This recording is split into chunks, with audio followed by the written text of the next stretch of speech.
Libra, hi! Welcome to Mr. Queen PH. Titignan natin energies na parating sa inyo ngayong first half ng 2025 for 6 months, January to June 2025.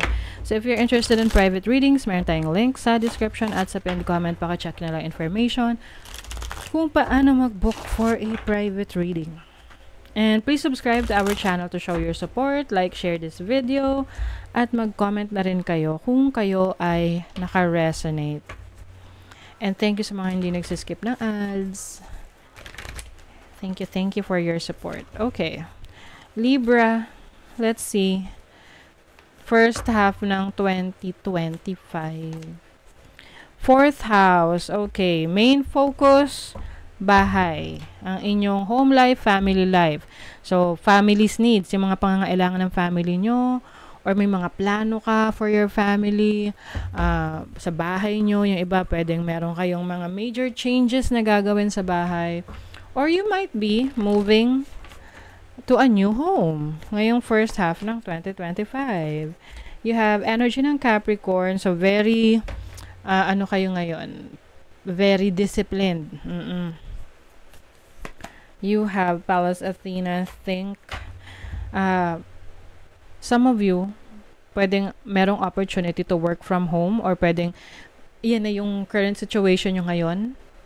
Mas lalo pang titibay ang oportunidad na yan para sa inyo. Maaring mas magiging seryoso ka sa work from home setup mo na ima-maximize mo talaga yung earning potential mo, no?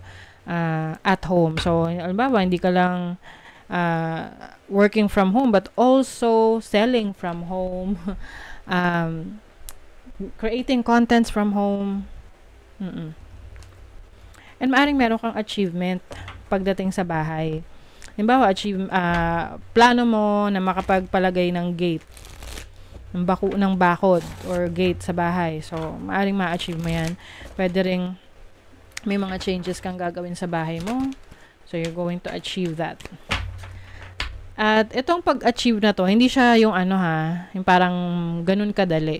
Kasi pinaghihirapan to. So, talagang with your effort, your knowledge, your plans, kaya siya mangyayari.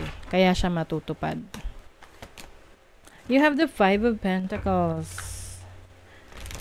Meron ditong financial challenge for you. This can also mean na parang merong, some of you, maaring meron kayong masayang na opportunity ngayong first half ng June, na parang isipin mo na, hindi yan, baka hindi naman yan makapagbigay sa akin ng oportunidad, no? So, sayang yon. It's an earning opportunity na pwedeng iniisip mo na, pero you're not taking action. So, maaring ma-miss out mo yung oportunidad na yon. So, example lang naman, no? Halimbawa, nakikita mo, nanonood ka ng TikTok, ganyan. Tapos, meron ka nang naiisip na gusto mo rin maging creator, content creator sa TikTok, or mag-affiliate marketing, or anything that you want to share. Kaya lang minsan, ikaw ay pinanghihinaan ng loob dahil natatakot ka sa judgment ng ibang tao. Kasi once you finally show yourself, share yourself, nakakatakot yan kasi you will be prone to people's judgment, yung mga people's opinions, 'di ba? Criticism. But that's part of the parte kasi yan ng package. That's part of the package. So but however, merong opportunity doon, 'di ba? If you will notice, maraming umunlad na mga TikTokers, mga creative content creators, affiliate marketers, no? Sa TikTok that totally changed their lives. And maaring that's a missed opportunity sa'yo dahil nahihiya ka. But of course, it is still your decision kasi you have options. Sabi nila, wala kasi yung choice. Di create more choices for yourself. 'Di ba? How can you create more choices for yourself if you are limiting yourself? Paano ka makakapag-create ng mga opportunities, oportunidad sa'yo, kung ikaw mismo naglilimit sa sarili mo? Ay, hindi ko kaya yan eh. Ay, ang ganyan. Ay, nakakahiya. Ay, ang cringe. 'Di ba? Oh. Di wala. Walang opportunity. So, you have to make a stand, no?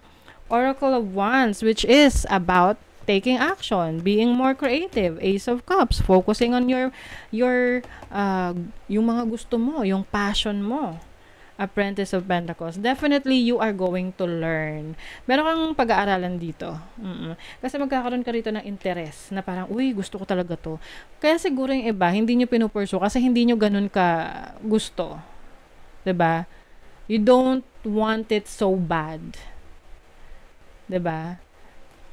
The Moon. This is your instinct, your intuition. So, meron ditong instance na parang bigla ka na lang magkakaroon ng like a magical moment of feeling na, oh my God, ito yung gusto kong gawin sa buhay ko. Ganon. Ganong klaseng feeling na parang hindi siya maipaliwanag. Oo. Kasi it happened to me before.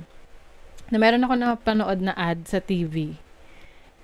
I was looking for opportunities like a business. And then, nakita ko yon sa TV. And biglang boom, nag-spark yung aking mind na, oh, this is a great opportunity. And alam mo, ang ginawa ko, the following day, I took action. Wala akong sinayang na oras, ginawa ko. And it was a successful opportunity or business for me at that time. But of course, nagbabago-bago tayo ng mga priorities, nagbabago-bago tayo ng mga direction.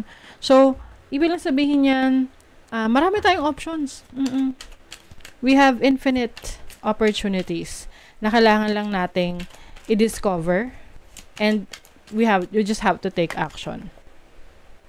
Healing, fertility, reflection, yes. You're going to have this self-reflection sa sarili mo na, self, ano na yung gusto kong gawin sa buhay ko ngayon? Self, asa na tayo? Ano ng progress? 'Di ba? And then, part of that is you acknowledging your mistakes in the past. Kasi minsan, you take excuses pa. You make excuses for your mistakes na, kaya ko to nagawa kasi ganito 'di ba? Oo. So, parang idinidepensahan mo pa na it is really your fault. You really chose something bad for yourself. Then just admit it, acknowledge it, and then move on. Heal from it and move on. You are also going to be persistent. So, the moment na mahanap mo na tong gusto mo, magiging persistent ka dyan. You will focus on that. But at the same time, andyan pa rin yung energy ng, what if hindi mag-work? What if mag-fail? 'Di ba? Andun yung worrying, anxiety. So, you have to, iwasan mo yon. Okay? It's not going to help you anyway. 'Di ba? Kumbaga, gumamit ka ng energy mo sa pag-alala, bakit hindi mo na lang i-transmute yan into a positive energy and, have this optimism sa sarili mo na, hindi, kaya ko to. 'Di ba? Go, let's push it. Let's do it. 'Di ba? Sabi ko sa inyo, yung instinct, yung intuition nyo is going to help you. Mararamdaman mo na lang yan sa kaibutura ng puso mo. Actually, hindi lang sa puso yan Like parang in your gut. 'Di ba? Na you feel like this is it. Ito yung dapat mong gawin. Ito yung dapat mong i-pursue.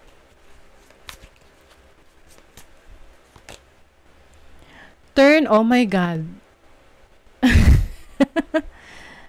'Di ba? Ito yung sinabi ko sabi dito, turn your worry into wonder, surrender to the experience.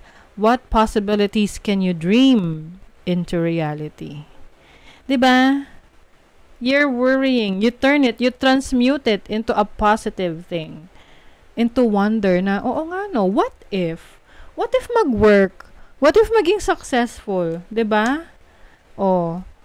Di wala na yung missed opportunities mo kasi you grabbed the opportunity. You did not miss it this time. The universe, oh my God! Ewan ko Libra.